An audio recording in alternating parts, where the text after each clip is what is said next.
What's going on, guys? CF97 blog here with the match review for the Fire versus Revolution game on September 7th, 2014.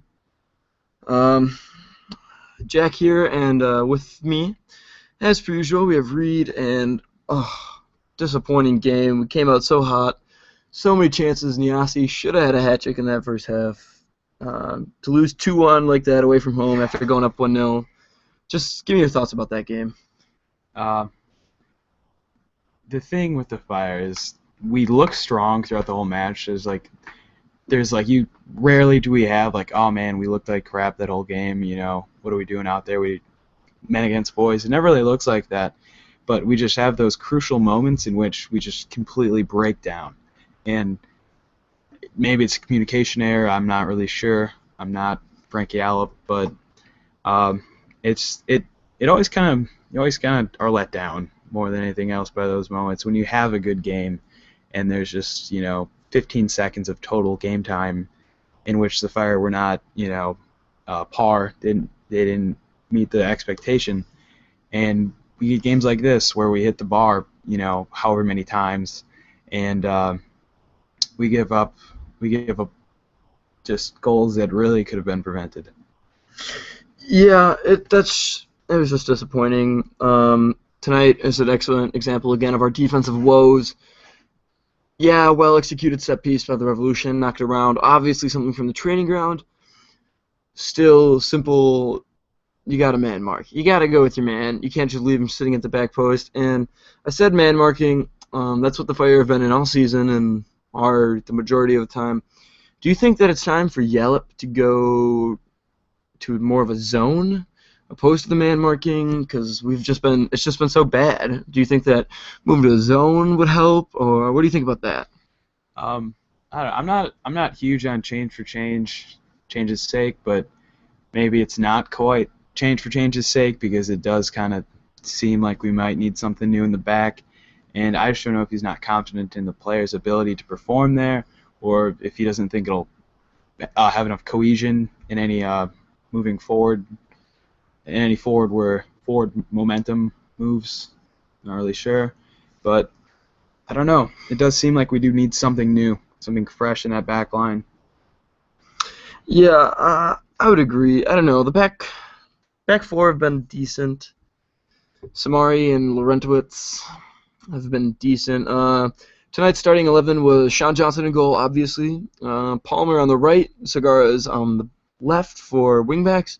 Jeff and Samari in the center back position. We had Watson and Kochi as the two center midfielders, Alex and Ward on the outsides, and then which it looked brilliant in the first half, the pairing of Amarikwa and Yasi in that first half. In that 65 minutes, Fondi came on for Alex, and then the 75th minute we had a double change with Nyako coming on for Ward and Ship coming on for Nyasi. I do have to say, though, the substitutes were a little disappointing tonight. Would you agree with that? Yeah, I would agree with that, but looking at our bench of, Iani, Paz, Nyako, Ship, Goya, Fondi, there wasn't a lot to choose from, to tell you the truth. They're not bad players. Harry Ship is a man that I hold in high esteem. He's actually probably my favorite player in the entire team, behind Jeff, of course. Big old captain Jeff Laurentowicz. But the fact that Earnshaw didn't travel and McGee's still injured, there wasn't a lot of inspiration to come from the bench, which is something that, it's tough to address. There's some players still pretty young, and there's some players kind of coming on the back half of their career that we have to bring with us as subs who don't really make huge impacts, like Earnshaw in the Toronto game. Huge impact when he came off the bench. And same thing at Dallas last week, grabbing the winner. Yeah, of course. Well, that was at Toyota Park, but against Dallas. Yeah, I'd say we're short right now as far as squad goes. I think getting McGee back in the starting lineup, or even just coming off the bench, we need Mike McGee back. He was league MVP for a reason last year, and I think not having Robert Earnshaw there tonight was a big blow for us, because he's the man that gets things done when we need it. So that was tough. I mean, The disappointment is evident in our voices. We went in so Yeah. optimistic yesterday. Mm. The first half started, and I thought we looked good. I thought we were gonna get the win, and just kind of got away with us. And that playoff spot is getting away from us too. We're sitting in ninth now, and 7 points back with 8 to go. I'm not overly optimistic. How do you feel about that? No, that audacious 70% chance that it gave us last night, given the win, has obviously diminished dramatically. 20-25% chance with an inspired Chicago Fire team. I'd agree with that. A healthy Chicago Fire team. Inspired Chicago Fire team, of which we have neither right now. So this could be a important week on the training ground. Important week. I don't know. You have to kind of realistically look at the chances, and they're not high. Yeah, always season. I mean, if you look at it, to Fire are only 2 games under 500. We're just sitting in ninth place because we just can never find a way to win. We've got the least amount of wins in the Eastern Conference, but we also have the least amount of losses. It's 14 ties, giving up bad goals all the time, dropping 2 points here and there, which is often more. It's a lot more than here or there. Yeah. It hurts the Fire a lot. It seems like we can never finish. There always seems like there's just breakdowns in the second half, and it's hard to change that because that's almost a mentality. Yeah. To not it's almost like they don't expect to play 2 good halves. Yeah, they get back on their heels always when we come out in the second halves, and they'll jump on us and they'll get us there. I used the example yesterday. It was against the Columbus Crew. We were there, scored on us in 45 seconds. Higuain it looked like they weren't even there, to tell you the truth, and it haunts me. It's like they were still in the locker room. MLS is a little bit different than the other world leagues, considering that the big transfer window for getting things done for them, any team in the MLS, is the January one, because summer transfer window, the season's going on. They don't want to bring and push out players all that often because it can kill or can help team chemistry. Do you think that in January, Yelp's got to go out and get an out-and-out striker and an out-and-out center back and maybe even a defensive midfielder? I don't know. I kind of like what we have up top right now of the Quincy, Ship, McGee, and Earnshaw selection. I don't think there's much to really do with that. I would like some creativity out of the midfield more, and that's kind of why I like having Ship on a wing, because it's almost more of his preferred position at the attacking midfielder, or even like left wing with some license to go forward. It's where I feel like he feels the most at home. So I don't know if we do really need anyone up at the top. Earnshaw is our fox in the box right now, which makes me happy. But we definitely need to figure out someone to replace Jeff in the back. Not because Jeff is our worst defender. He's actually, in my opinion, probably our best technically, physically, and game awareness. But he's needed in the midfield. Yeah, he's so demanding at that holding midfielder position. He gets stuff done.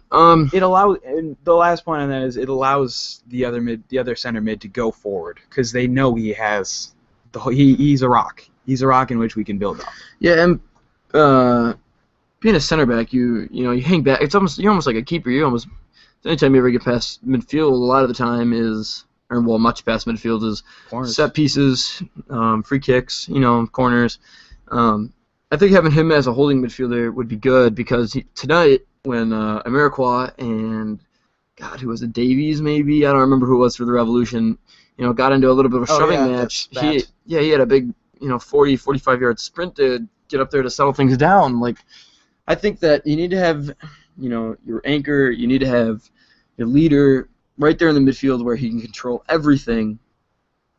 He's got to be that point.